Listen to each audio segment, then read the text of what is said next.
काल आपण 44 श्लोकांपर्यंत पाहिलेलं होतं.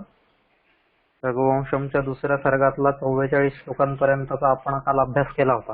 आता त्याच्या पुढे आज 45व्या श्लोकापासून पाहतोय. सर्वांसमोर पीडीएफ असतीलच. 45वा श्लोक आहे. सत्वं मदीयेन शरीरवृत्तिं देहेन निर्वर्तयितुं प्रसीद दीनावसानोत्सुकबालवत्सा विसृज्यतान्धेनुरियं महर्षेः. परत एकदा वाचतो. सत्वं मदीयेन शरीरवृत्तिं देहेन निर्वर्तयितुं प्रसीद दीनावसानोत्सुकबालवत्सा विसृज्यतान्धेनुरियं महर्षेः. असा हा 45वा श्लोक आहे. काय म्हणतात यात ते? अन्वय आहे त्याचा. सहत्वम म्हणजे त्वम म्हणजे आता सिंह, राजा सिंहाला उद्देशून म्हणतोय. मदीयेन देहेन शरीरवृत्तिं निर्वर्तयितुं प्रसीद दीनावसानोत्सुकबालवत्सा इयं महर्षेः वसिष्ठस्य धेनुः त्वया विसृज्यताम्. असं आता हे सांगताय. काय आता हा जो राजा आहे, राजाचा डायलॉग आहे ना, राजा बोलतोय सध्या.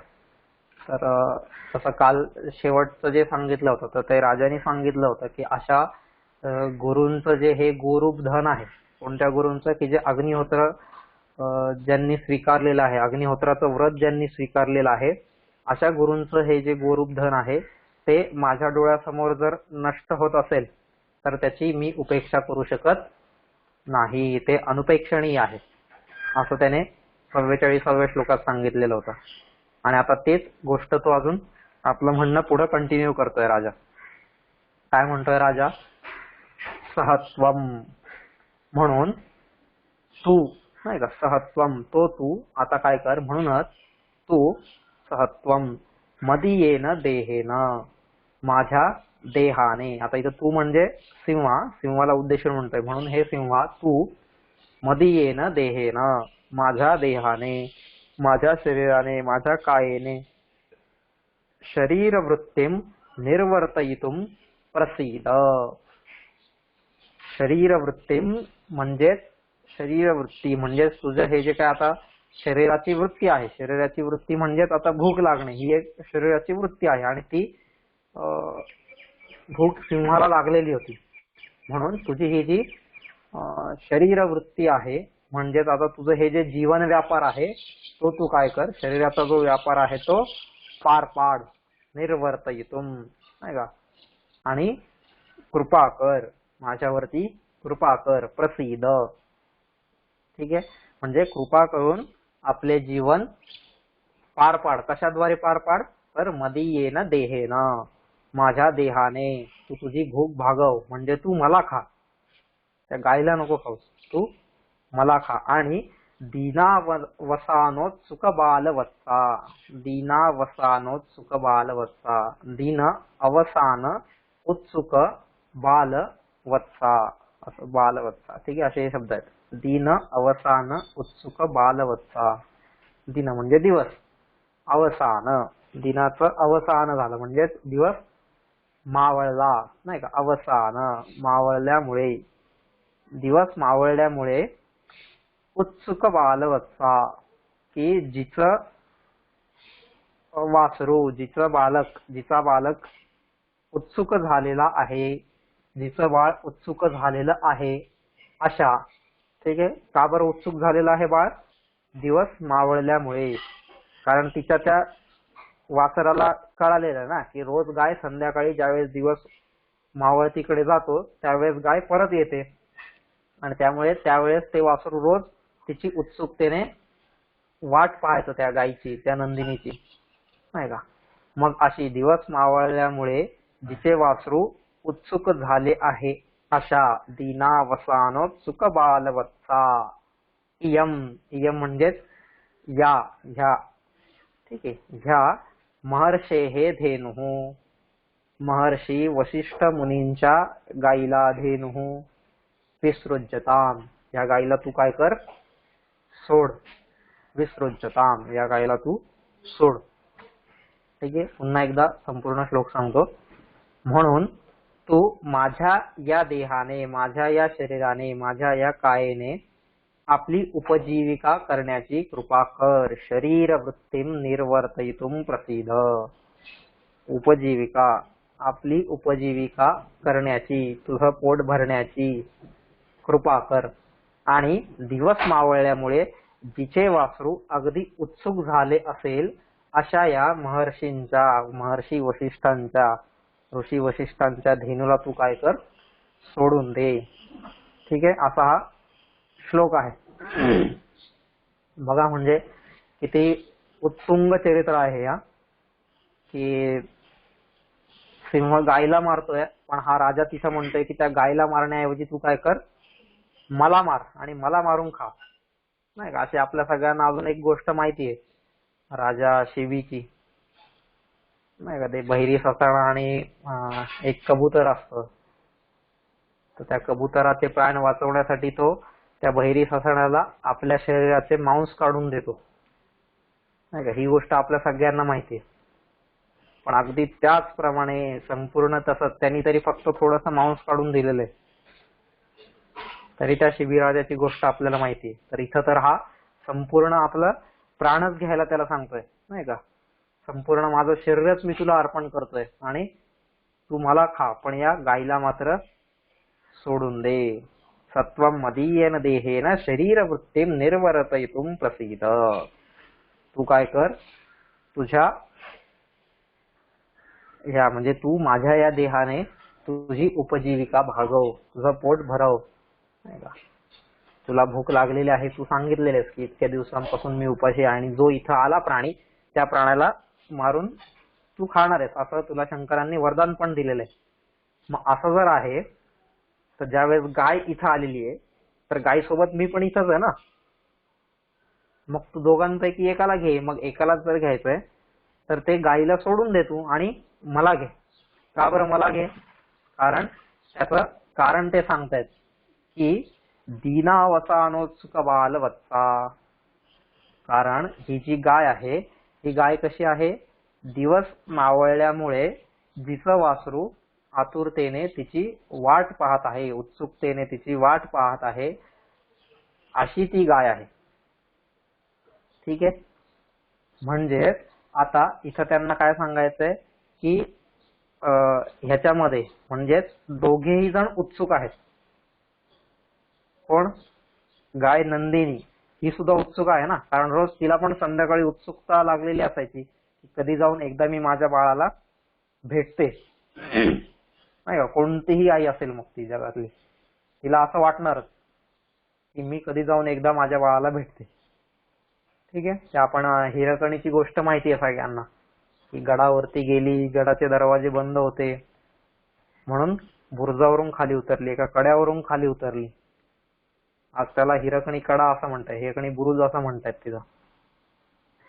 म्हणजे हे सगळं का बरं आहे? कारण कोणत्याही आईला आपल्या मुलाला भेटल्याशिवाय चैन पडत नाही. नाही का, तिची ती उत्सुकता असते प्रत्येक वेळेस.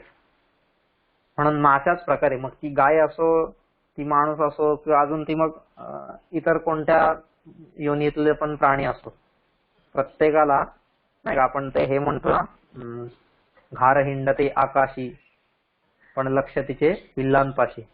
घार जरी आकाशात उंचावरती हिंडत असली तरी तिचं मात्र सगळं चित्त कुठं असतं, आपल्या पिल्लांजवळच असतं. मग तसंच इथं ही गाय पण जरी दिवसभर वनात चरत असली, फिरत असली, तरी सुद्धा आता मात्र ती तिच्या बाळाकडे जायला उत्सुक झालेली आहे. तिचं मातृत्व, तिचं वात्सल्य हे सगळं अगदी उत्सुकतेने बाळाकडे जाण्याची इच्छा करत आहे. आणि त्याच वेळेस तिकडं तिचं जे बाळ आहे, तिचं जे वासरू आहे, त्या वासराला पण दिवसभर बघा एवढूसं लहान बाळ आहे. आज आपण पाहिलं तर एवढे मोठी मुलं झाली तरी कोणी त्यांना सोडत नाही स्वतःपासून लांब. तर ते गुरांचं कसं असेल बरं?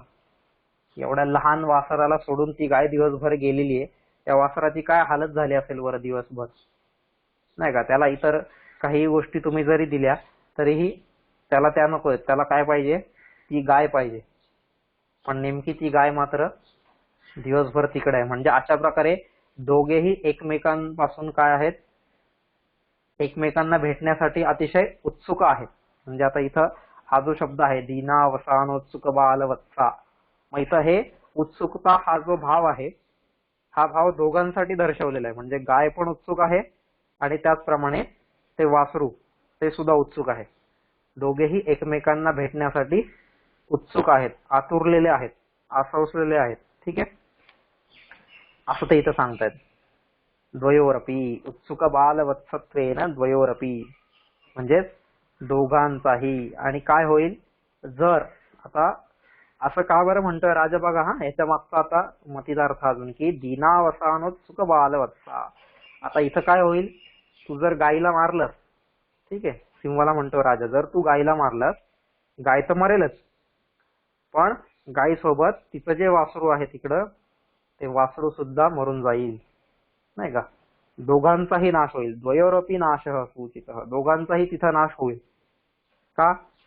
कारण त्या बाळाला जर दूध पाजणारी आईच जर नाही भेटली तर ते बाळ कसं काय जगणार, नाही का. म्हणून ती गाय जर मारलीस तू तर गाय तर मरणारच, पण गायीसोबत ते वासरू सुद्धा मरेल. म्हणून तू काय कर, त्या गायीला सोडून दे आणि मला मार. ठीक आहे, मला मारलं तर काय, काही माझ्यावरती काय कोणी अवलंबून आहे, कोणी असं आहे असं काहीच नाहीये ना. हा, सुदक्षिणा आहे, ती तिचं तिचं जीवन जगेल पुढं, तसं काय प्रश्न नाही. कारण युद्धामध्ये तर क्षत्रियांच्या पत्नी विधवा होतातच आणि मग तिथून पुढे त्या एकट्या जीवन जगतातच ना, त्यामुळे तसा काही प्रश्न नाहीच आहे.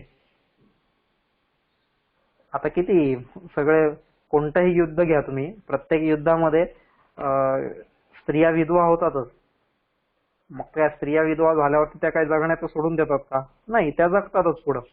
पण तसं मात्र या बाळाचं होणार नाही, नाही का. कारण त्या दोघांचं एवढं एकमेकांवरती जीवापाड प्रेम आहे की आपोआपच ते बाळ सुद्धा मरण पावणार.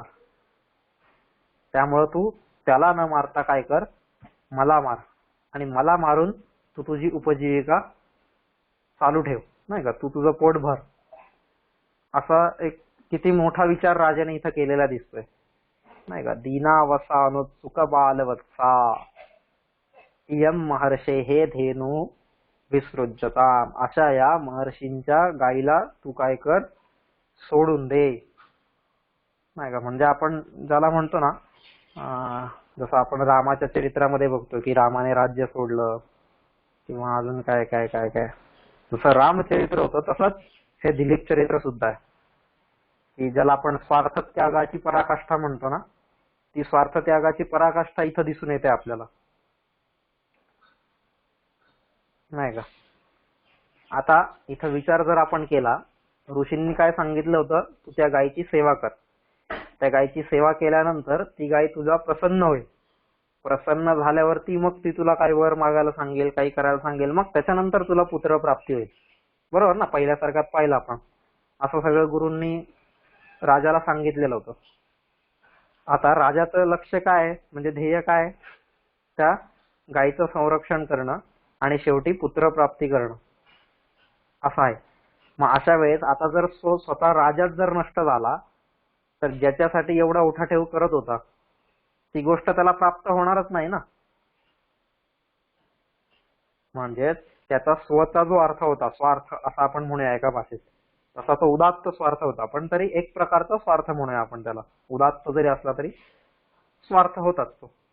मग आता तशा ह्याच्यामध्ये तो पूर्ण केला पाहिजे ना, की ज्याच्यासाठी एवढी उठाठेव केलेली आहे तेच जर नाही झालं तर असा एखाद्या सामान्याच्या कोणाच्याही डोक्यात विचार येणारच ना, की अरे मी ज्या कामासाठी एवढे दिवस माझं राज्य सगळं सोडून, सगळ्या गोष्टी सोडून ह्या गायीच्या मागे फिरतोय, आता आज मला त्याच्यासाठी स्वतःचेच प्राण जर द्यावे लागत असतील, आणि कशावरून, की समजा मी जर प्राण दिले, सिंहाने मला खाल्लं, की त्याच्यानंतर तो गायीला खाणार नाही हे कशावरून, किंवा त्या गायीला मारणार नाही हे कशावरून, नाही का. सामान्य गोष्ट आहे ना, आता आपल्या पण मनात विचार येणार. पण तरी सुद्धा राजा दिलीप मात्र आपल्या ध्येयावरती अढळ राहिलेला आहे, निश्चल राहिलेला आहे, स्थिर राहिलेला आहे, नाही का. तो म्हणून प्रार्थना करतोय, तो विनवणी करतोय कारण आता विनवणी प्रार्थनेशिवाय त्याच्या हातात काही दुसरा मार्ग नाहीच आहे. तरी त्याची सगळी शस्त्रास्त्र चालणं बंद झालेलं आहे. त्याचा हात पण चिकटून बसलेला आहे नाही का, एकदम खांबासारखा तो उभा राहिलेला आहे. अशा वेळेस त्याच्या हातात काय राहत आहे, फक्त आणि फक्त विनवणी करणं. आणि म्हणून तो म्हणतोय की आधी सिंहाला म्हटलेला आहे राजा की आता जर तुला मी काही सांगायला गेलो तरी तुला ते हास्यास्पदच वाटणार आहे, पण तरीही तू सर्वांच्या हृदयातल्या भावना जाणून घेणारा आहेस म्हणून मी तुला ही गोष्ट सांगतोय, किंवा तुला म्हणून मी हे बोलण्याचं साहस करतोय, हे निवेदन करतोय. आणि म्हणून मग राजा इथं म्हणतोय की त्यामुळे तू काय कर, तू त्या गायीला सोडून दे. गायला सोडलंस म्हणजे ती गाय ऋषींकडे जाईल, तिच्या बाळाकडे जाईल नाही का. आणि हे सगळेजण जिच्यावर अवलंबून आहेत ती गाय पुन्हा तू सोडून दे. आणि माझ्यावरती काही कोणी अवलंबून नाहीये, काहीच नाहीये, त्याच्यामुळं तू मला खा, असं राजा तिथं सरळ सांगतोय.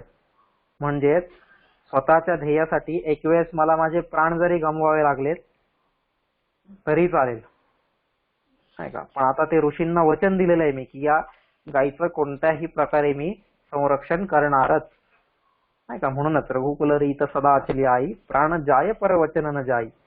प्राण गेले तरी मला चालतील, पण या गायीला मात्र मी एक तिच्यावरती छोटंसं संकट सुद्धा येऊ देणार नाही.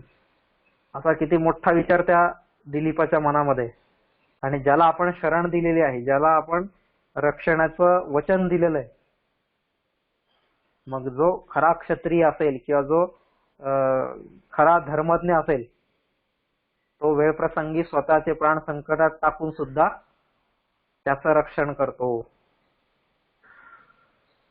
नाही का. गीतेमध्ये पाहिलं आपण, अर्जुन हा स्वतः शरण आलेला आहे नाही का. शिष्यस्ते हम शाधिमान त्वाम प्रपन्नम, असं असं सगळं बऱ्याच ठिकाणी काय काय काय काय म्हणतोय अर्जुन. आणि अशा प्रकारे शरण आलेला अर्जुन त्याचं संरक्षण करणं हे भगवंताचं कर्तव्य होतं. आणि मग त्या कर्तव्यासाठी भगवंताने स्वतःची प्रतिज्ञा, काय स्वतःचे जे मान अपमान जे काय सगळ्या गोष्टी असतील सगळ्या गोष्टी बाजूला ठेवलेल्या आहेत. आता काय गरज होती त्याला तिथं दुर्योधनाच्या सभेमध्ये जाऊन स्वतःचा अपमान करून घ्यायची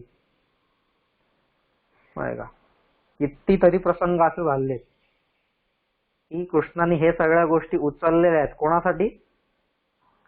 शरण्य, जे त्याच्या शरणात आलेले आहेत नाही का. तो शरणागत वत्सल आहे. आणि जो शरण आलेला आहे मग त्याच्यासाठी मला पाहिजे ते करावं लागलं तरी मी करेल, पण त्याचं रक्षण मात्र मी करणार. हे जे आहे ही आपली संस्कृती आहे. ठीक आहे. अशा संस्कृतीमध्ये हे दिलीप सारखे राजे होऊन गेलेले, दिलीपासारखे राजे होऊन गेलेले. आज आपण सहज एखाद्याचं नाव दिलीप ठेवतो, पण त्या दिलीप नावामागे किती मोठी तपश्चर्या आहे, ते नाव का बरं मोठं झालंय हा थोडा विचार केला पाहिजे आपण. आपल्याला विचारलं दिलीप कोण होता तर आपल्याला एखादा फक्त फिल्म ऍक्टर दिलीप एवढंच आठवतो, दिलीप कुमार. पण त्यावेळेस आपल्याला हे लोक आठवत नाहीत दिलीप म्हटलं की, कारण आपण आपल्या संस्कृतीला तेवढं जवळून पाहिलेलंच नाहीये, तिचा तेवढा अभ्यास केलेलाच नाहीये. आणि मग असं जर असेल तर मग ती संस्कृती का बरं रडणार नाही का. म्हणून कुठंतरी मला या गोष्टींचा अभ्यास केला पाहिजे, त्या संस्कृतीला जाणून घेतलं पाहिजे आणि ती पुन्हा उभी करण्यासाठी कटिबद्ध झालं पाहिजे नाही का. ही खरंच खूप श्रेष्ठ संस्कृती होती आपली, होती म्हणजे आहे, अजूनही आहे. पण आता ती टिकवण्याचं काम आपल्या हातात आहे की मी ती कशा प्रकारे टिकवू शकतोय. वैदिकांनी जे एवढे मोठे कष्ट घेतलेले आहेत त्या कष्टांचं चीज होण्यासाठी मी काय करू शकतोय हा ज्याने त्याने विचार केला पाहिजे. ठीक आहे. तर अशा प्रकारे तो सांगतोय राजा दिलीप की तू त्या गायीला सोडून दे आणि मला खा. ठीक आहे. पुन्हा एकदा हा श्लोक पाहू की म्हणून तू माझ्या देहाने आपली उपजीविका करण्याची कृपा कर आणि दिवस मावळल्यामुळे जिचे वासरू अगदी उत्सुक झाले असेल अशा महर्षींच्या धेनूला तू सोडून दे. अशी विनवणी राजा दिलीप सिंहाला करतोय. आता हे इतक्या वेळा आपण बघत होतो ते राजा दिलीपाच्या अँगलने पाहत होतो. ठीक आहे. आता थोडस पुढं परत सिंहाचं संभाषण आहे. आता सिंहाच्या अँगलने परत बघूया काय आहे दोघांची म्हणणं. आणि दोघांचे तर्क बघा अगदी सुसंगत तर्क आहेत दोघांचे पण. की राजा दिलीपाचा पण काय तर्क होता की तुला भूक लागली आहे ना, तुला खायचंय ना, तर मला खा आणि या गायला सोडून दे. बरोबर आहे ना त्याचा पण तर्क. कारण ही श्रेष्ठ संस्कृती आहे, त्यांची परंपरा आहे नाही का. तर ते त्याचे सगळे तर्क बरोबरच होते. आधी सिंहाचे तर्क पण बरोबर होते, मग दिलीपाचे तर्क बरोबर आहेत. आता परत पुढे सिंह बोलतोय. काय म्हणतोय सिंह? 46वा श्लोक पहा. अथांधकारं गिरिगौहराणां दंष्ट्रामयूखैः शकलानि कुर्वन् भूयस्स भूतेश्वर पार्श्ववर्ती किंचित विहस्यार्थपतिं बभाषे. परत एकदा वाचतो. अथांधकारं गिरिगौहराणां दंष्ट्रामयूखैः शकलानि कुर्वन् भूयस्स भूतेश्वर पार्श्ववर्ती किंचित विहस्यार्थपतिं बभाषे. अन्वय आहे त्याचा. अथ स भूतेश्वर पार्श्ववर्ती म्हणजेच मृगेंद्र सिंह दंष्ट्रामयूखैः गिरिगौहराणाम् अंधकारं शकलानि कुर्वन् किंचित विहस्य भूयः अर्थपतिं बभाषे. ठीक आहे. काय म्हणतायत ते? अथ म्हणजे त्यानंतर, तेव्हा म्हणजे जेव्हा राजा दिलीप असं म्हटला सिंहाला की तू गायला सोडून दे आणि मला खा नाही का, प्रसिद्ध तू माझ्यावरती कृपा कर आणि या गायला सोडून दे आणि मला खा. त्यावेळेस तेव्हा अथ त्या क्षणी अथ भूतेश्वर पार्श्ववर्ती. भूतेश्वर म्हणजे भूतानां ईश्वर. भूतेश्वर म्हणजेच प्राणीमात्रांचा ईश्वर. म्हणजेच कोण? साक्षात भगवंत भगवान शंकर. त्या भगवान शंकरांचा पार्श्ववर्ती. पार्श्ववर्ती म्हणजेच अनुचर सेवक. त्यांचा फॉलोअर म्हणून आपण, किंवा त्यांचा सेवक, त्यांचा उपासक, त्यांचा भक्त, अनुचर, असे वेगवेगळे शब्द आहेत. पार्श्ववर्ती. सह म्हणजेच तो सिंह. सह म्हणजेच आता हे सिंहासाठी तो सिंह. गिरी गौहराणाम.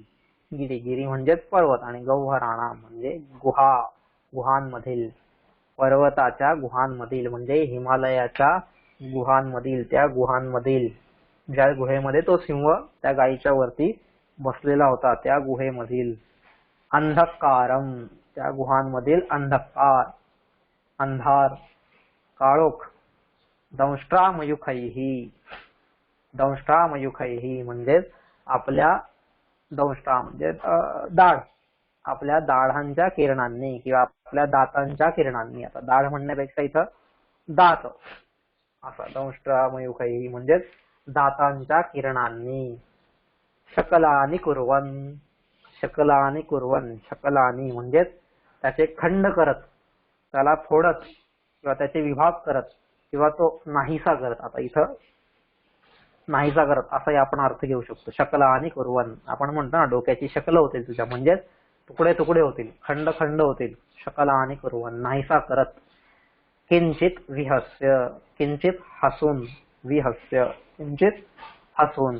आता विहस्य असं का बरं म्हणलंय की थोडस ज्याला आपण कुत्सित हास्य किंवा विचित्र हास्य असं म्हणतो ना, तशा प्रकारे नाही का. बरोबर ना. आता राजाच्या ह्या आर्ग्युमेंट ऐकल्यानंतर सिंहाच्या जागेवर आता आपण विचार करतोय तर आपल्याला पण हसायला येणारच ना. काय हे मूर्खपणा लावलाय याने, कळतं का तुला काही वगैरे वगैरे. आता आपण असं त्याला पुढे समजायला लागणार ना त्या राजाला.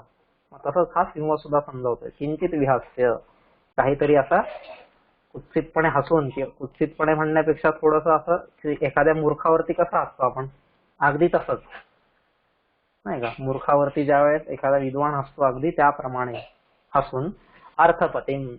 अर्थपती म्हणजे अर्थानाम पती म्हणजेच वित्ताचा जो पती आहे, संपत्तीचा जो पती आहे तो म्हणजेच कोण? आता राजा नाही का, ज्याच्याकडे एवढी संपूर्ण विश्वाची संपत्ती ज्याच्या पायाशी लोळण घेते असा तो म्हणजेच कोण? राजा. त्या राजाला भूयः, भूयः म्हणजेच पुन्हा परत, नाही का, पुनश्च भूयोपि नमो नमस्ते. गीतेमध्ये म्हणतोय अर्जुन, पुनश्च भूयोपि नमो नमस्ते, पुनः भूयः, अरे मी पुन्हा पुन्हा परत परत काय करतोय? नमो नमस्ते, पुन्हा पुन्हा तुला नमस्कार करतोय. 11व्या अध्यायात अर्जुन म्हणतोय. का? कारण त्यावेळेस अर्जुनाने त्याचं एवढं मोठं विराट रूप पाहिलेलं आहे, नाही का, विश्वरूप पाहिलेलं आहे. आणि ते विश्वरूप पाहिल्यानंतर कोणालाही असंच वाटेल ना, पुनश्च भूयोपि नमो नमस्ते, मी पुन्हा पुन्हा देवा तुला काय करेल? फक्त आणि फक्त नमस्कारच करत राहील. अशी तसं इथं भूयः, भूयः म्हणजेच पुन्हा. बभाषे, बभाषे म्हणजेच बोलला. तो राजा पुन्हा बोलला. तो सिंह त्या राजाला पुन्हा बोलला. काय आहे? तेव्हा आपल्या दाढांच्या किंवा दातांच्या तेजाने गुहांमधील अंधकार नाहीसा करीत तो भूतेश्वराचा सेवक म्हणजेच महादेवाचा, शंकराचा, भगवान शिवाचा सेवक सिंह किंचित हसून त्या राजाला पुन्हा म्हणाला. असा या श्लोकाचा अर्थ आहे. आता तेव्हा आपल्या दाढांच्या तेजाने, आपल्या दाढांच्या तेजाने म्हणजेच कसं की आता ज्या वेळेस तो जो सिंह आहे, तो सिंह तिथं गुहेमध्ये आहे. आणि सिंह कसा आहे? तो एक दैवी सिंह आहे ना. दैवी म्हणण्यापेक्षा साक्षात शंकराचा सेवक आहे तो म्हटल्यावर त्याच्यामध्ये काहीतरी वेगळे गुण असणार की नाही, काहीतरी प्लस पॉइंट असणारच. मग तसाच हा सिंह पण होता की याचे जे दात होते, त्या सिंहाचे दात कसे होते? अतिशय पांढरे शुभ्र असे दात होते, नाही का. हे वर्णन इथं केले की अशा त्या पांढऱ्या शुभ्र दाताचा सिंह ज्यावेळेस राजाचं हे बोलणं ऐकून हसला, नाही का, किंचित विहस्य, हसला. आणि त्यावेळेस कसा हसला तो? तर आपले दात जे आहेत ते दात थोडेसे त्याने हसण्यासाठी जेव्हा उघडलेले, नाही का, तोंड उघडलेले, तर त्या दातांमधून जो पडणारा प्रकाश आहे, नाही का, की एवढे पांढरे शुभ्र ज्याचे दात होते, तर त्याच्या दातांमधून जो लखलखणारा प्रकाश बाहेर पडलेला आहे, तर त्या प्रकाशामुळे अथांधकारं गिरिगौहराणाम दंष्टामयूखैः शकलानि कुर्वन्, त्या गुहेमधला जो अंधार होता तो सगळा अंधार जणू काही त्या अंधाराचे खंड खंड करणारा असा तो प्रकाश होता, नाही का. असे ते प्रकाश किरण होते. त्या सिंहाच्या दातांमधून जे काही प्रकाश किरण बाहेर पडले, ते बाहेर पडलेले प्रकाश किरण त्या गुहेमधल्या अंधकाराला एकदम नाहीसा करते झाले, नाही का. की मध्ये जसे आपल्या इथं कवडसे आपण म्हणतो की नाही, एक एक कवडसा पडतो आणि तो कवडसा पडल्यानंतर कसं चित्र होतं, अगदी त्याचप्रमाणे, नाही का, की एकेका दाताचा एक एक किरण जणू काही त्या गुहेमध्ये जिकडे तिकडे पसरत होता आणि त्यामुळे त्या गुहेतला सगळा अंधकार जणू काही नाहीसा होत होता. अंधकाराचे तुकडे होत होते. तुकडे होत होते म्हणजे कसं काय? कारण समजा एक कवडसा असा आला आणि दुसरा कवडसा असा आला की हा मधला एक तुकडाच झाला ना त्या अंधाराचा एक प्रकारे. अशा प्रकारे त्याच्या सर्व दातांचे हे जे प्रकाश किरण आहेत त्यांच्यामुळे या अंधकाराची जणू काही शकला आणि अनेक तुकडे झाले, अनेक खंड झालेले. म्हणजे थोडक्यातच तो सगळा अंधकार त्या गुहेमधला नाहीसा झालेला आहे. गुहा म्हटले की तिथं अंधार हा असतो. आपण आता किती जण कधी गुहांमध्ये गेले आहात की नाही काही माहित नाही, पण मी गेलेलो आहे गुहेमध्ये. तर गुहेमध्ये गेलं की इतका अंधार असतो, तिथं काहीच आपल्याला दिसत नाही, कळत नाही. तिथं साप, विंचू, इतर जे काय प्राणी असतील असे लहान छोटे मोठे सगळे असतात. आपण किती टॉर्च लावली तरी तर प्रकाश कमीच पडतो तिथं. ती अशी गुहा असते. आणि मग त्या गुहेमध्ये ज्यावेळेस हा सिंह, आणि ती पण हिमालयातली गुहा आहे, ही तर साधी सुधी गुहा नाहीये. हिमालयातले गुहा तर किती मोठमोठे असतील, कशा असतील. आणि त्यावेळेस हा जो सिंह आहे, हा सिंह असा दंष्टामयुखैः, त्याच्या दाढांच्या, त्याच्या दातांच्या किरणांनी त्या संपूर्ण अंधकाराचं खंडन करत, त्याला तोडत, त्याला नाहीसा करत, भूयस्स भूतेश्वर पार्श्ववर्ती, भूयः पुन्हा त्या राजाला, नाही का, अर्थपतीम किंचित विहस्य बभाषे, पुन्हा थोडस हसून बोलला, नाही का. आणि बरोबर आहे ना की आता हे जे राजाचे तर्क आहेत, ते राजाचे तर्क ऐकले, ते राजाच्या दृष्टीने बरोबर आहेत, योग्य आहेत. पण आता ते जर सिंहाच्या दृष्टीने पाहिले आपण तर हास्यास्पदच आहेत. काय मूर्खपणा लावलाय हा, काय बावटपणा चाललाय हा, असं राजाला सुद्धा, सिंहाला सुद्धा वाटणारच ना. आणि सिंहाच्या जागी आपण जरी असतो तरी आपल्याला सुद्धा तसंच वाटलं असतं की काय हा मूर्खपणा लावलाय याने, नाही का. त्यावेळेस म्हणून तो म्हणतोय की असं हसून तो शंकराचा सेवक त्या राजाला पुन्हा म्हणाला. ठीक आहे, परत एकदा सांगतोय या श्लोकाचा की तेव्हा आपल्या दाढांच्या तेजाने गुहांमधील अंधकार नाहीसा करून, किंवा दातांच्या तेजाने गुहांमधील अंधकार नाहीसा करत, तो शिवशंकराचा सेवक असलेला सिंह काहीसा हसून, किंचितसा हसून त्या राजाला पुन्हा म्हणाला. काय म्हणाला? सुंदर हा तर्क बघा आता हा पुढचा श्लोकातला. एकात पत्रम जगतः प्रभुत्वम नवम वयः कांतमिदं वपुश्च अल्पस्य हेतोर्बहुहा तुमिच्छन् विचार मूढ प्रतिभासि मे त्वम्. काय म्हणते तो? एकात पत्रं जगतः प्रभुत्वम नवम वयः कांतमिदं वपुश्च अल्पस्य हेतोर्बहुहा तुमिच्छन् विचार मूढ प्रतिभासि मे त्वम्. बरोबर, म्हणजे सिंह असा विचार करायलाच पाहिजे सिंहाने तिथं की अन्वय पाहूया. एकात पत्रम जगतः प्रभुत्वम नवम वयः इदं कांतं वपुः च इति एतत् सर्वं बहु अल्पस्य हेतोः हातुम् इच्छन् सन् त्वं मे विचारमूढः प्रतिभासि. असा हा अन्वय आहे.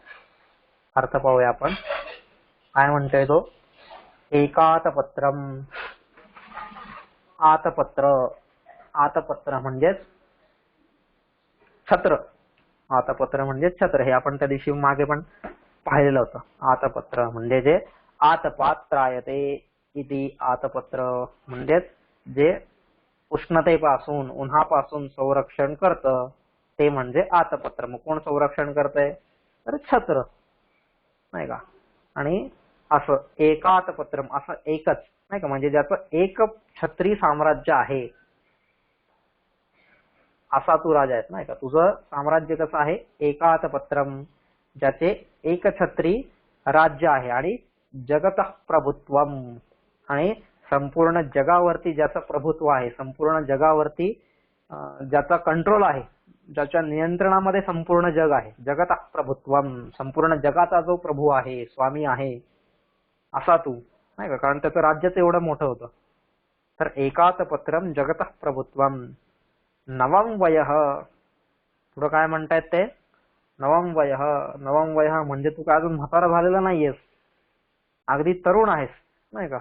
तुझं वय तारुण्यातलं आहे, अगदी भर तारुण्यातला असा तू आहेस. नवम वयः. पुढं काय म्हणतंय? इदम कांतम वपुः च, आणि हे असं सुंदर, कांतम विलोभनीय, मनमोहक असं तुझं काय आहे? वपुः शरीर आहे. आणि तुझं असं सुंदर शरीर आहे, नाही का. काय काय आहे तुझ्याकडं? एकातपत्रम, एकछत्री साम्राज्य आहे. जगतः प्रभुत्वम, नाही का, संपूर्ण जगावरती तुझं प्रभुत्व आहे, नियंत्रण आहे. पुढचं काय म्हणतायत? नवम वयः, नाही का, अगदी तुझं वय सुद्धा कसं आहे? तरुण वय आहे, नाही का. तारुण्याने रसरसलेलं असं तुझं जीवन आहे. आणि अशा तरुण वयामध्ये असताना परत पुढे काय म्हणतायत? इदम कांतम वपुश्च, तुझं शरीर सुद्धा कसं आहे? सुदृढ आहे, सुंदर आहे, नाही का. आपण त्याच्या शरीराची मागे हे पाहिलेले पहिल्या सर्गामध्ये. व्यूढोरस्क वृषस्कंदः, नाही का, कशी त्याची छाती होती, कसे त्याचे खांदे होते, कसे त्याचे दंड होते, नाही का, वगैरे वगैरे सगळ्या गोष्टी आपण मागच्या सर्गामध्ये पाहिलेल्या आहेत. मग असं तुझं हे सुंदर शरीर असलेलं आहे. बहु, आणि या एवढ्या सगळ्या गोष्टींसाठी अजून पण तुझ्याकडं याच्यापेक्षाही बऱ्याचशा काही गोष्टी आहेत. बहु, एवढ्या पुष्कळ गोष्टींचा अल्पस्य हेतोः, या सगळ्या गोष्टींचा अल्पस्य हेतोः म्हणजे अगदी क्षुल्लक कारणाकरता, नाही का, अगदी थोड्या कारणाकरता, अगदी एखाद्या क्षुल्लक गोष्टी करता, क्षुल्लक वस्तू करता हातुम इच्छन, त्याग करण्यास उद्युक्त झालेला तू, त्वम, नाही का, हातुम इच्छन म्हणजे या एवढ्या सगळ्या गोष्टींचा एखाद्या क्षुद्र शुल्लक, नाही का, अशा छोट्याशा गोष्टीसाठी त्याग करण्यास उद्युक्त झालेला आहेस असा तू, नाही का, म्हणजे एवढ्या सगळ्यासाठी म्हणजे एवढ्याशा गायीसाठी एवढ्या सगळ्या गोष्टी तू सोडून देतोयस असा तू मे विचारमूढ प्रतिभासी, मे म्हणजे मला, असा तू, त्वम मे असा तू मला विचारमूढ, खरोखरच काय वाटतोयस, मूर्ख वाटतोयस किंवा मूर्खासारखा विचार करणारा वाटतोयस किंवा तुझ्यासारखा मूर्ख या जगात दुसरा कोणी नाहीये. विचारमूढ, मूर्खच प्रतिभासी, तू तर मला मूर्खच वाटतोयस. ठीक आहे. काय म्हणतोय तो सिंह की अरे अखिल जगाचं एकछत्री राज्य आहे, तरुण वय आहे आणि सुंदर शरीर आहे, या सर्वांचा यक्कश्चित अशा एखाद्या क्षुद्र गोष्टीसाठी त्याग करण्यास तू उद्युक्त होतोयस, नाही का, किंवा झालेला आहेस, हे खरोखर मला अतिशय मूर्खपणाचं वाटतंय. म्हणजे तुझ्यासारखा मूर्ख या जगात मी दुसरा कोणी पाहिलेला नाहीये. बरोबर आहे ना. म्हणजे आता काय म्हणतो सिंह इथं बघा, म्हणजे कसा सिंह त्याला त्याच्या ध्येयापासून परावृत्त करण्याचा प्रयत्न करतो. आणि बरोबर आहे सिंहाचा हा तर्क सुद्धा. काय म्हणतो, आपण पण त्याच्या जागी असतो तर आपण असाच विचार केला असता की अरे एकात पत्रम, संपूर्ण जगावरती एकछत्री शासन निर्माण करणं काय साधी गोष्ट आहे का? त्याच्यासाठी किती पिढ्यानपिढ्या जावं लागतंय. त्यावेळेस ही गोष्ट उदयाला येते, नाही का. बाबर, हुमायूं, अकबर, पुढं पुढं करत करत करत जेव्हा औरंगजेब येतोय तेव्हा भारतामध्ये एवढं मोठं शासन आलेलं आहे मुघलांचं. किंवा त्याच्या आधी आपण पाहिलं सम्राट अशोक, सम्राट अशोकाचं जे राज्य होतं, नाही का, मौर्य साम्राज्य जे होतं ते सगळं का बरं आलेलं आहे? त्याच्या आधी एवढे सगळे लोक होऊन गेले, नाही का. चंद्रगुप्त झालेला आहे, कोण कोण, चंद्रगुप्त, बरेच जण होऊन गेले त्याच्या आधी. हे सगळे झाल्यानंतर जे मौर्य वंशीय राजे होते त्या सगळ्यांचा कळस म्हणजे सम्राट अशोक होता. म्हणून त्याला सम्राट म्हणतात, सम्राट कोणालाही नाही म्हणत. तर एवढ्या पिढ्यानपिढ्या त्याच्यामध्ये गेल्यानंतर एवढं मोठं राज्य उभं होतंय आणि असं एकछत्री साम्राज्य उभं होतंय, नाही का. मराठ्यांचं पाहिलं, शिवाजी महाराजांनी सुरू केलं होतं हिंदवी स्वराज्य, की आपण मराठ्यांचं एक राज्य असं उभं करूया. आणि ते करत असताना मग एक काळ असा आला पेशव्यांच्या काळात की अटकेपार झेंडा जाऊन पोचवलेला होता आपण, नाही का. त्यावेळेस एवढं मोठं राज्य सगळीकडं आपलं निर्माण झालेलं होतं मराठ्यांचं. म्हणजे त्याच्यामध्ये किती पिढ्या गेलेल्या आहेत, किती वर्ष गेलेली आहेत मध्ये, किती दशकं गेलेली आहेत मध्ये, त्याच्यानंतर एवढं मोठं साम्राज्य उभं होतंय. आणि मग असं एकछत्री साम्राज्य तुला मिळालेलं आहे किंवा तू उभं केलेलं आहेस, त्याच्यामध्ये तुझेही कष्ट आहेतच, नाही असं नाही. पण मग असं एकछत्री राज्य तुझ्याकडे आहे, एकात पत्रम. आणि खूप कठीण गोष्ट आहे एकछत्री साम्राज्य निर्माण करणं, खूप कठीण गोष्ट आहे. म्हणजे आपण जर वाचलं अलेक्झांडर, नाही का, किंवा नेपोलियन असेल किंवा ह्या सगळ्यांची उदाहरणं जर वाचली आपण, अलेक्झांडर, सिकंदर आपण ज्याला म्हणतो, ह्या सगळ्यांची जर उदाहरणं वाचली तर काय होतं, हे जग जिंकायला निघालेले तर होते, नाही का. युरोपातून निघाले कोणी, कोणी मध्य आशियातून निघाले, कोणी अजून कुठून निघालेले. आणि जोपर्यंत हे लोक भारतापर्यंत पोहोचले तर भारतापर्यंत पोहोचतपर्यंत झाली कशी गंमत यांची की इथं विजय मिळवला आणि इथून समजा माझ्याकडे 1,00,000 सैनिक होते तर 1,00,000 पैकी मी काय केले, 10 सैनिक इथं ठेवले. हा, आता तुम्ही हा जो प्रदेश जिंकलेला आहे आपण त्याचा सगळा कारभार तुम्ही व्यवस्थित सांभाळा. आणि मग पुढचा प्रदेश जिंकायला गेला अलेक्झांडर. असं करत करत करत तो भारतापर्यंत पोहोचलाय.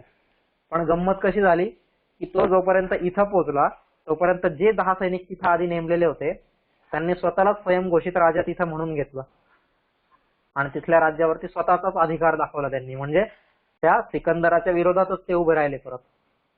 मग असं करत करत आपण ज्याला म्हणतो ना पुढचा पाठ मागचा सपाट, तशी गत होत गेली यांची. नेपोलियन जरी पाहिला आपण, म्हणजे यांनी जग जिंकलं असं जरी म्हटलं आपण तरी पुढं जिंकत पर्यंत मागचं गेलेलं होतं त्यांचं, असं बऱ्याच ठिकाणी पाहायला मिळतं. पण हा राजा जो दिलीप होता त्याचं एकाच वेळेस संपूर्ण एवढ्या मोठ्या राज्यावरती शासन होतं. त्याला एकछत्री शासन म्हणतात. एकछत्री शासन म्हणजे जिथं त्याच्या छत्राखालीच सगळे लोक आहेत, त्याच्या छत्रासमोर दुसऱ्या कोणाचंही छत्र उभंच राहू शकत नाही, नाही का. म्हणून आपल्या इथं ते मंत्रपुष्पांजलीमध्ये म्हणतो आपण, साम्राज्यम भोज्यम वैराज्यम पारमेष्ठ्यम राज्यम महाराज्यम, हे जे सगळे त्यातले एक एक प्रकार आहेत त्यातल्या सगळ्यात श्रेष्ठ प्रकार म्हणजे हा साम्राज्य आहे. साम्राज्यापेक्षा वरती अजून कोणती गोष्टच नाहीये आणि म्हणून त्याला चक्रवर्ती सम्राट असं म्हणतात. असा हा जो चक्रवर्ती सम्राट होता, असं जे एकातपत्रम एकच छत्र आहे तुझ्याकडं, एकछत्री शासन आहे आणि एकछत्री शासनाचा खूप मोठा परिणाम असतो, खूप मोठी जबाबदारी असते ती. एकछत्री शासन करणारा जो शासक आहे त्याची जबाबदारी खूप मोठी दिसते, की एवढी मोठी जबाबदारी कोणीही सहजासहजी सोडू शकत नाही, नाही का. आणि असा तू एकछत्री सम्राट असताना तू काय केलेलं आहेस, ह्या क्षुल्लक गायीसाठी स्वतःचं राज्य तिकडे सोडून इथं आलेलं आहे तू, नाही का. ते तुझं कर्तव्य नव्हतं का, शासन सांभाळणं तिथं, ते कर्तव्य सोडून तू इथं आलेला आहेस. मग हा काय करतोयस तू, एक प्रकारचा मूर्खपणा नाही करत आहेस का. क्षत्रियाचं कर्तव्य काय आहे, क्षत्रियाचा धर्म काय आहे ते तू पालन करतोयस का. ते सोडून तिथं दिवसभर एका गायीच्या मागे फिरत राहिलंयस. असा असा जर विचार केला तर खरोखर ना राजा तर मूर्खपणाच करतोय. त्याला हीच गोष्ट वाटणार ना, एकातपत्रम, पुढे काय म्हणतायत, जगतः प्रभुत्वम, संपूर्ण जगावरती ज्याचं प्रभुत्व आहे असा तू आहेस. ही गोष्ट कोणालाही प्राप्त होत नाही, कोणालाही मिळत नाही. संपूर्ण जगावरती जर प्रभुत्व तुला मिळालेलं आहे तर तू जगाला हवं तसं बदलू शकतोस, नाही का. जगाला पाहिजे त्या ठिकाणी तू नेऊन पोहोचू शकतोस, एवढी तुझ्यामध्ये ताकद आहे. आणि असं असताना तू काय करतोयस, आज फक्त आणि फक्त इथं एका क्षुल्लक कारणासाठी, क्षुद्र कारणासाठी स्वतःला मार असं सांगतोस मला. ते पण क्षुद्र कारण म्हणजे काय, ही एक गाय. अरे अशा हजारो गायी आजपर्यंत मी मारून खाल्लेल्याच आहेत, मग त्या गायांसारखीच ही पण एक गाय. आणि तुला जर एवढंच वाटतंय की ऋषींची तू एक गाय मारून खाणार आहेस, म्हणजे ऋषींची एक गाय इथं नष्ट होणार आहे, त्याचं पाप तुला लागेल वगैरे वगैरे, असा जर तू विचार करत असतील तर तो विचार सोडून दे. ऋषींना म्हणावं, ह्याच्या बदल्यात मी तुम्हाला 1,00,000 गाय देतो, 1000 गाय देतो, काय कोटी गाय देतो. त्यावेळेस गोधन खूप असायचं. ह्या एका गायीच्या बदल्यात मी तुम्हाला 1,00,000 गाय देतो ना, असं म्हणून जा तू इथून. आणि आता त्यात तू दुसरं काही करू पण शकत नाहीये, नाही का. जगतः प्रभुत्व, तुझ्याकडं संपूर्ण जगाचं प्रभुत्व आहे असा तू, पण स्वतःला मारण्याच्या गोष्टी करतोय का बरं. जगतः प्रभुत्व नवम वय, तो वय कसा आहे आत्ताची, तरुण वय आहे, अगदी रसरसलेल्या अशा रसरसलेल्या वयात तू आहेस, तारुण्याने भरलेलं, नाही का. युवास्यात् साधु युवाध्यायत आशिष्टः दृढिष्टः बलिष्ठः तस्येयं पृथ्वी वित्तेन पूर्णा स्यात् वगैरे वगैरे, हे जे सगळं आहे वेदांमधलं वर्णन तरुणाचं, असा तू तरुण आहेस, नाही का. आशिष्ट असायला पाहिजे, दृढिष्ठ असायला पाहिजे, बलिष्ठ असायला पाहिजे. आणि त्यावेळेस तू स्वतःला मारण्याच्या गोष्टी करतोयस, आत्मघाताच्या गोष्टी करतोयस, आत्महत्येच्या गोष्टी करतोयस. मग तुझ्यासारखा तर दुसरा मूर्ख माणूसच नाही या जगात कोणी, नाही का. आणि सर्व शास्त्रांचा ज्ञाता आहेस तू, नाही. जसं आपण मागे पाहिलं, 4ही वेद ज्यांनी उकळून पाहिलेले आहेत, सर्व शास्त्रांमध्ये जो पारंगत आहे, सर्व शस्त्रांमध्ये जो पारंगत आहे, हे संपूर्ण जग ज्याच्याकडे आदर्श म्हणून बघतो असा तू राजा. आणि या क्षुल्लक कारणासाठी तू काय करतोय, स्वतःला मारण्याच्या गोष्टी करतोय. हा तर आत्मघात झाला ना. अरे उलट सर सलामत तो पगडी 50. आज जर तू जिवंत राहिलास तर उद्या अजून अशा 100 गायींचं पालन पोषण तू करू शकशील, नाही का. त्याच्यासाठी तूच जर नष्ट झाला तर तू तुझ्या ध्येयापर्यंत कसं काय पोहोचणार, हा विचार कर की जरा. आणि असा जो विचार करत नाहीये त्याच्यासारखा जगात दुसरा मूर्ख माणूसच कोणी नाहीये, नाही का. नवम वयः, अरे आज तू एकदम इतका तरुण आहेस की अजून तू पुढे तुझ्या जीवनात काही काही गोष्टी करू शकतोयस, हवं ते करू शकतोयस. मग त्याच्यासाठी स्वतःला मारण्याच्या का गोष्टी करतोयस. आणि त्याच्यासोबतच सुंदर शरीर, नाही का. इदम कांतम वपुः, तुझं एवढं जे सुंदर शरीर आहे त्या सुंदर शरीराला तू माझ्या हवाले करतोयस, माझ्या स्वाधीन करतोयस. काही कळतं का नाही तुला. असं शरीर कोणाला प्राप्त होत नाही आणि ते जर देवाने तुला दिलेलं आहे तर त्या देवाचा तो उपकार मान ना, त्याच्याबद्दल कृतज्ञ राहा. त्या शरीराला, त्या तरुण वयाला, त्या एकछत्री साम्राज्याला किंवा त्या जगाच्या प्रभुत्वाला असं तू वाया घालू नकोस, नाही का. आणि हे तू सगळं सोडायला मागतोयस कशासाठी. एका क्षुल्लक कारणासाठी, एका क्षुद्र गोष्टीसाठी. अल्पस्य हेतो हो, अल्प एकदम क्षुद्र एकदम छोटस अशा कारणासाठी तू एवढ्या सगळ्या गोष्टी, अजूनही अशा बऱ्याचशा आहेत नाही का. बहु हा तुम्ही इच्छन असं सांगितलं. असं या सगळ्या गोष्टी तू एवढ्या क्षुल्लक अशा कारणासाठी सोडून द्यायला मागतोयस, नाही का. आणि असं जेव्हा त्याग करायला तू उद्युक्त झालेला आहेस, स्वतःचे प्राण, स्वतःचं एकछत्री साम्राज्य, स्वतःचं शरीर, जगाचं प्रभुत्व, नाही का, तरुण वय, सुंदर शरीर, जे काय या सगळ्या गोष्टी, अजून बऱ्याचशा गोष्टी असतील, राजा दिलीपाकडे काय काय गोष्टी होत्या, ह्या सगळ्या गोष्टी तू एका क्षुल्लक कारणासाठी सोडून देतोस. आज तू जर स्वतःला मारलं तिथं तर उद्या काय होईल. ज्या जंगली दुष्ट प्राण्यांना तू मारत होतास, त्या राक्षसांना तू मारत होतास, नाही का, ज्यांच्यापासून तू पृथ्वीचं संरक्षण करत होतास, ते सगळेजण पुन्हा उदयाला येतील. त्यांच्यावरती नियंत्रण ठेवणारा कोण असणार आहे मग, नाही का. असं जर आपण पाहिलं तर ह्या प्रत्येक वेळेस मात्र काय होतंय, तू हा जो निर्णय घेतोय हा चुकीचा ठरतोय. उद्या तुझ्या राज्याचं संरक्षण कोण करणार, उद्या तुझ्या प्रजेचं संरक्षण कोण करणार. प्रजापालन हे राजाचं पहिलं कर्तव्य आहे. मग असं असताना तू तर इथं ह्या क्षुद्र गोष्टीसाठी एवढ्या सगळ्या गोष्टी सोडून देतोय आणि काय तर म्हणतो हे गायीचं पालन करणं माझं कर्तव्य वगैरे. आता हे कर्तव्य श्रेष्ठ आहे का राज्याचं कर्तव्य श्रेष्ठ आहे. रामाचं जीवन पाहिलं आपण तर रामाच्या जीवनात पण राम असं म्हणू शकला असतं ना, नाही बाबा सीतेबद्दल माझं कर्तव्य आहे, पण त्यावेळेस राम काय म्हटलेलं आहे, नाही पहिलं कर्तव्य मी राजा म्हणून आहे आणि राजा म्हणून मला माझं कर्तव्य पार पाडलं पाहिजे. पण इथं तू तर काय करतोयस, तू त्या गायची सेवा करतोयस, तिच्याबद्दलचं कर्तव्य पार पाडतोय आणि तुझं जे राजाचं कर्तव्य आहे, पृथ्वीपतीचं जे कर्तव्य आहे ते तर तू पाडतच नाहीस पार. त्याच्याकडे तर तू दुर्लक्ष करतोयस आणि त्याच्यासाठी तू मरायला पण तयार झालेला आहेस. आणि जो खरा क्षत्रिय असेल तो स्वतः मरण्याच्या गोष्टी कधी करतच नाही, नाही का. अर्जुन जसा युद्धामध्ये म्हणतोय, कथम भीष्म महासंख्ये द्रोणंच मधुसूदन हे शुभेप्रती योत्या आम्ही पूजार्हा वरिसूदन. अरे हे सगळे जे पूजनीय लोक आहेत, भीष्म द्रोण वगैरे, ह्यांना मी कसा मारू. तो मरण्याच्या गोष्टी करतच नाहीये, तर ती मान्यच नाहीये. आणि आता तू जर एक एवढा मोठा क्षत्रिय आहेस त्यावेळेस तू ह्या सगळ्या अशा मूर्खपणाच्या गोष्टी का बरं करतोय. आणि म्हणून तो सिंह त्याला म्हणतोय की विचार मूढ प्रतिभावाचे मेत्वम, तुझ्यासारखा तर दुसऱ्या या जगामध्ये मूर्ख माणूस कोणी मला सापडत नाहीये, किंवा तुझ्यासारखा मूर्ख दुसरा कोणी नसावा, एवढा तू मूर्खपणा करतोय असं मला वाटतंय.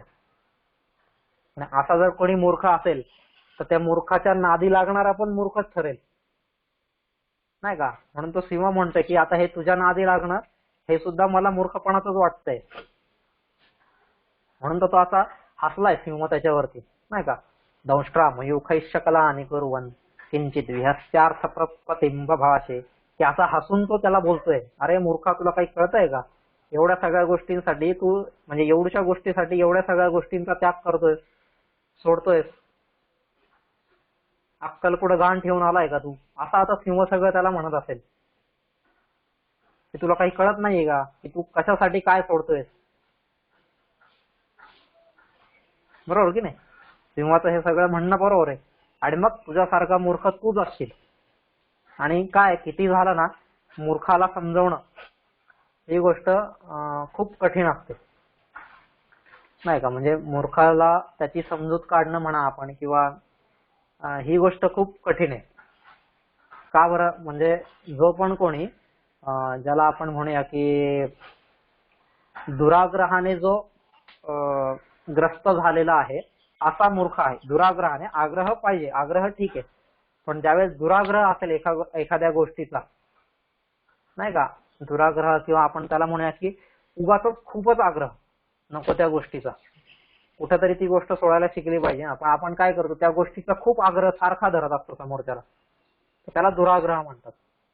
मग असा दुराग्रहाने ग्रस्त जर एखादा मूर्ख असेल ना, तर त्या मूर्खाच्या चित्ताला संतुष्ट करणं, त्या मूर्खाच्या चित्ताला त्याची समजूत घालणं, त्या मूर्खाला संतोषापर्यंत पोहोचवणं हे मात्र कधीच होऊ शकत नाही.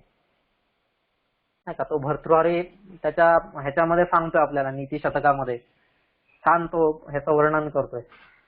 काय सांगतोय तो? प्रसह्य मणिमुद्धरेन्म करव प्रदष्टांतरात, प्रसह्य मणिमुद्धरेन्म करवत प्रदष्टांकुरात, समुद्रमपि संतरेत प्रचल दुर्मिमालाकुलम, भुजंगमपि कोपितं शिरसि पुष्पवद्धारयेत, न तु प्रतिनिविष्ट मूर्ख जनचित्तमाराधये. नाही, असं कधीच ज्याने दुराग्रहाने ग्रस्त असलेल्या मूर्ख व्यक्तीच्या चित्ताला मात्र कधीच संतुष्ट करता येणार नाही, कधीच संतुष्ट करू शकत नाही. त्यासाठी काय काय तो म्हणतोय? प्रसह्य मणिमुद्धरेन्म करव प्रदंष्टांकुरात, नाही का, की एखादी मगर असेल ना, खूप मोठी अकराळ विकराळ अशी मगर असेल, तर त्या मगरीच्या तोंडामध्ये हात घालून तिच्या दातांमधला एखादा, आता एक प्राचीन काळामध्ये संकल्पना असते की त्या मगरीच्या, जसं सापाच्या इथं वरती मणी असतो ना, तसं मगरीच्या दातामध्ये मणी असतो, अशी एक ती संकल्पना होती. तर अशा त्या मगरीच्या दातातला मणी सुद्धा माणूस सहज काढू शकेल. ठीक आहे, म्हणजे अशा त्या मगरीच्या तोंडातला मणी सुद्धा माणूस दातातून तिच्या हात घालून सहज शूरवीरतेने काढू शकेल, नाही का, संभव आहे. त्याचप्रमाणे काय म्हणतात ते? समुद्रमपि संतरेत प्रचल दुर्मिमालाकुलम, एखादा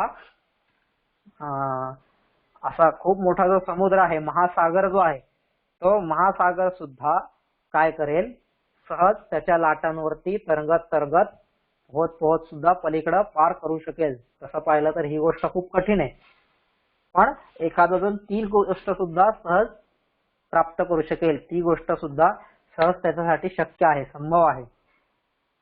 कधी होऊ शकतं की एखादा क्रोधाने आविष्ट असलेला असा जो साप आहे, नाही का, त्या सापाला, अगदी रागावलेल्या, अगदी चिडलेल्या, चवताळलेल्या अशा सापाला सुद्धा माणूस काय करू शकतो, स्वतःच्या डोक्यावरती, नाही का, भुजंगमपि कोपितम शिरसि पुष्पवद्धारयेत, अशा त्या माणसाला सुद्धा तो राजा काय, म्हणजे असा तो माणूस त्याला काय करू शकतो, स्वतःच्या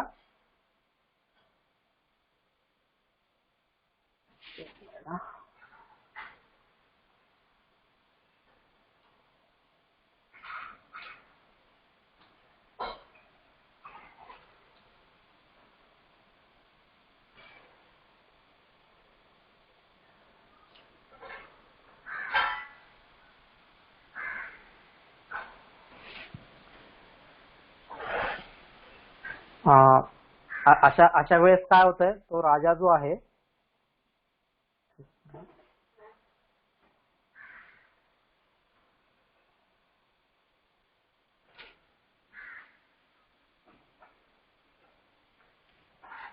म्हणजे कोणी असा एखादा साप सुद्धा डोक्यावरती सहजगत्या धारण करू शकतो. एवढा क्रोधित असलेला, कुपित झालेला साप सुद्धा कोणी सहज डोक्यावरती धारण करू शकतो. पण नतु प्रतिनिविष्ट मूर्ख जनचित्त माराधये, पण अशा मूर्खाच्या चित्ताला मात्र कधीही संतुष्ट करू शकत नाही. जो दुराग्रहाने ग्रस्त झालेला असा मूर्खाचं जे चित्त आहे त्याला कधीच संतुष्ट करू शकत नाही. म्हणजे या वरच्या ज्या 3 गोष्टी पाहिल्या आपण, अशा 3 अशक्य गोष्टी सुद्धा माणूस शक्य करू शकतो, पण ही गोष्ट मात्र त्याला कधीच शक्य करता येत नाही, असं ते इथं सांगतायत. ठीक आहे. किंवा दुसरा त्याच्यात पुढचा एक लगेच श्लोक सांगतात भरतुहरी तिथं, की लभेत सिकता सुतैलमपि यन्न पीडयन् पिबेच्च मृगतृष्णिका पिबेच्च मुगतृष्णिका सुसलिलं पिपासार्थित कदाचिदपि पर्यटन शशविषाणमासाधयेत् न तु प्रतिनिविष्ट मूर्खजनचित्तमाराधयेत्. काय म्हणतायत ते की लभेत सिकता सुतैलमपि यत् नतः पीडयन्, की ज्याप्रमाणे वाळूमधून तिला खूप पीडन करून, तिला खूप दाबून किंवा कसंही करून, तिला रगडून म्हणा, त्याच्यातून आपण तेल काढू शकतोय. लभेत सिकता सुतैलमपि यत् नतः पीडयन्, त्या वाळूमधून सुद्धा कधीही तेल आपण काढू शकतोय. ठीक आहे. पण आता पुढे काय म्हणतात ते, लभेत सिकता सुतैलमपि यत् नतः पीडयन् पिबेच्च मृगतृष्णिका सुसलिलं पिपासार्जित. काय म्हणतात ते की त्याचप्रमाणे कधीतरी एखाद्या वेळेस एखादा जो तहानलेला माणूस आहे, तहानेने व्याकुळ झालेला असा माणूस आहे, तर त्या पिबेच्च मृगतृष्णिका सुसलिलं पिपासार्जित, त्या तहानेने व्याकुळ झालेल्या माणसाला सुद्धा आपण काय करू शकतो, कधी मृगजळाने, मृगजळ म्हणजे आपण उन्हाळ्यामध्ये असं लांब पाहतो आणि त्यावेळेस आपल्याला लांब तिथं पाणी दिसतं, पण ते खरं तर पाणी नसतं, त्या उन्हाच्या झळ्या असतात, पण आपल्याला ते जणू काही पाणी आहे असं दिसतं. आणि मग उन्हाळ्यामध्ये ती हरणं जी असतात, ती हरणं किंवा इतर जे प्राणी आहेत त्यांना लांबून वाटतं की तिथं पाणी आहे, म्हणून ते पळत पळत तिथपर्यंत जातात, तहानेने व्याकुळ झालेले असतात. पण तिथं गेल्यावरती त्यांना दिसतं की हे पाणी अजून पुढे गेलेलं आहे, कारण ती मृगजळ त्यांना पुढे दिसत असतं, म्हणून त्याला मृगजळ असं म्हणतात, मृगजल. ठीक आहे. की हरणाला ज्याप्रमाणे पाणी तिथं भास होतो आणि हरिण त्या भासाने तिथपर्यंत पळत पळत जातं पाण्याच्या आशेने, तर ते जे मृगजळ आहे त्या मृगजळाने एखाद्या तहानलेल्या माणसाची तहान सुद्धा एक वेळेस आपल्याला भागवता येईल. ठीक आहे. एक वेळेस वाळूतून आपल्याला तेल पण काढता येईल, एक वेळेस त्या मृगजळातून तहान सुद्धा भागवता येईल. म्हणजे या सगळ्या अशक्य गोष्टी आहेत, पण तरी एक वेळेस त्या सुद्धा करता येतील. पुढे काय म्हणतात ते, कदाचिदपि पर्यटन शशविषाणमासादयेत्. संपूर्ण जगभर कदाचित फिरला आपण, नाही का, तर नेहमी फिरून फिरून आपल्याला शिंग असलेला ससा किंवा सश्याची शिंग सुद्धा मिळवता येतील. आता शिंग असलेला ससा कधी कोणी पाहिलाय का? नाही, सशाला कधीच शिंग नसतातच, पण शशविषाणमासादयेत् ती सुद्धा मिळवता येतील एक वेळ संपूर्ण जगामध्ये फिरून. पण न तो प्रतिनिविष्ट मूर्ख जनचित्तमाराधयेत्. जो मूर्ख माणूस आहे त्या मूर्ख माणसाच्या चित्ताला मात्र कधीच संतुष्ट करता येणार नाही. नाही, असे ते बरेचसे त्यांनी श्लोक दिलेले आहेत की अशा त्याच्यापैकीच एक तू आहेस मूर्ख, असा तुम्हाला वाटतोय. असं कोण म्हणतंय कोणाला? तो सिंह त्या राजाला म्हणतोय की असा तुझ्यासारखा मूर्ख माणूस मी या जगात कधीच पाहिला नाही. विचार मूढ प्रतिभासी मे त्वम. आणि बरोबर आहे ना त्याचं पण, की असा कोणीतरी विचार करेल का? काही असा विचार करायची आपल्याला गरज देखील नाहीये, नाही का. सरळ घे बाबा तू. आता मी तर आणि गुरूंना जाऊन त्यांनी सांगू शकला असता ना की त्या गायीसमोर ज्यावेळेस मी उभा होतो त्यावेळेस नाही माझा हात हालत होता, नाही माझं शस्त्र हालत होतं, नाही माझं अस्त्र हालत होतं, मी काहीच करू शकत नव्हतो. आणि हे साक्षात भगवान शंकराची ती लीला होती, त्याच्यामुळे त्यांच्या समोर तर मी काहीच करू शकत नव्हतो आणि म्हणून मी परत आलो. आणि अशा अशा प्रकारे त्या गायीला त्या सिंहाने खाऊन घेतलं. असं जाऊन जरी त्या राजा दिलीपाने वशिष्ठांना सांगितलं असतं तरी वशिष्ठ त्याला काहीच म्हटले नसते ना, कारण तो हतबल झालेला होता, तो काहीच करू शकत नव्हता. पण नाही, तो उलटा असं तर्क देतोय की तू मला खा आणि हे कर आणि ते कर. आणि त्यावेळेस इकडे ह्या लोकांचं काय होईल? पत्नीची जबाबदारी कोणावरती आहे? ह्याच्यावरती आहे. राज्याची जबाबदारी कोणावरती आहे? ह्याच्यावरती आहे. प्रजेची जबाबदारी कोणावरती आहे? ह्याच्यावरती आहे, नाही का. जगातल्या दुष्ट लोकांचा संहार करण्याची जबाबदारी म्हणजे क्षत्रियाची जबाबदारी कोणाची आहे? ह्याची आहे. म्हणजे हे सगळे कर्तव्य आहेत की नाही. जसं गायीचं पालन करणं ही कर्तव्य आहे, तशी ही बाकीची सुद्धा त्याचीच कर्तव्य आहेत. मग ती कर्तव्य का बरं त्यांनी पार नाही पाडली? त्या कर्तव्यांचा का बरं त्याने कधी विचार केला नाही, नाही का. आणि असा ज्यावेळेस विचार करू आपण त्यावेळेस खऱ्या अर्थाने हा आपल्याला काय वाटणार आहे? असा मूर्खच वाटणार आहे की ह्याच्यासारखा दुसरा कोणी मूर्ख या जगामध्ये नाहीच जणू काही, असंच तिथे विचार होतोय ना. त्यामुळं तो राजा मूर्ख कशा प्रकारचा आहे हे सिंहाने इथे या श्लोकामध्ये सांगितलेलं आहे. आणि का बरं मूर्ख वाटतोयस तू मला? हे कारण इथं सिंह सांगतो आणि सिंहाचे सगळे तर्क अगदी बरोबर आहेत, नाही का. जिथं राम सीतेचा त्याग करून राज्याचं कर्तव्य जे आहे ते कर्तव्य पार पाडण्यासाठी उभा राहिला, त्यावेळेस तू काय करतोयस? तू स्वतःच्या एवढ्या क्षुल्लक गायीसाठी स्वतःचं कर्तव्य बाजूला ठेवून मला मारा आणि मला हे करा असं तू म्हणतोय. म्हणजे हा जर सगळा विचार केला आपण तर खरोखरच हा एक मूर्खपणा वाटेल आपल्याला. आणि अशा मूर्खाचं चित्त कधीही शांत करणं, त्याला संतुष्ट करणं हे कोणालाही जमणार नाही. पण तो प्रयत्न आता इथं हा सिंह करतोय. ठीक आहे. काय म्हणतोय सिंह आता पुढच्या श्लोकामध्ये हे आपण पुढं जेव्हा पाहू त्यावेळेस आपल्याला कळेल. आता पुन्हा एकदा ह्या श्लोकाचा अर्थ सांगतो की अरे अखिल जगाचे एकछत्री साम्राज्य, तरुण वय आणि सुंदर शरीर या सर्वांचा यक कश्चित अशा एका छोट्या गोष्टी करता त्याग करण्यास तू उद्युक्त झालेला आहेस, हे खरोखर मला मूर्खपणाचे वाटते. विचार मूढ प्रतिभासिमित्वम, नाही का, मूर्ख विचारांचा तू मला वाटत आहेस असं सिंह त्या राजाला म्हणतोय. असा हा 47वा श्लोक झालेला आहे. आता पुढे आपण 48व्या श्लोकापासून उद्या पाहूया.